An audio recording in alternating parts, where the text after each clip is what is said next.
Hello viewers, நான் Jose. Jonathan ஆமை 1832 Indian ஓஷனில் சேஷல்ஸ் என்ற கண்ட்ரியில் பிறந்திருக்கு. 1882 இந்த ஆமைக்கு 50 ஏஜ் இருக்கும்போது சவுத் அட்லாண்டிக் ஓஷனில் உள்ள செயின்ட் ஹெலினா என்ற தீவில் ஒரு பிரிட்டிஷ் கவர்னர் வீட்டுக்கு வளர்க்குறதுக்காக இந்த ஆமையை கொண்டு வந்திருக்காங்க. அந்த பிரிட்டிஷ் கவர்னர் தான் இந்த ஆமைக்கு ஜொனாத்தன்னு பேர் வச்சிருக்காரு. இப்போவும் இந்த ஆமை உயிரோடு தாங்க இருக்குது. ஆச்சரியமாக இருக்குல்ல?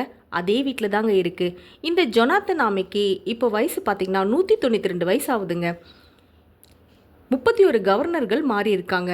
அவங்க கூடலாம் இந்த ஜொனாத்தன் ஆமை இருந்திருக்காங்க. எவ்வளோ ஜென்ரேஷனை பார்த்துருக்காங்க இந்த ஜொனாத்தன். அது மட்டும் இல்லைங்க, நிலத்தில் வாழும் உயிரினங்களே இவங்க தான் ரொம்ப பழமையான உயிரினம்னு சொல்லப்படுது.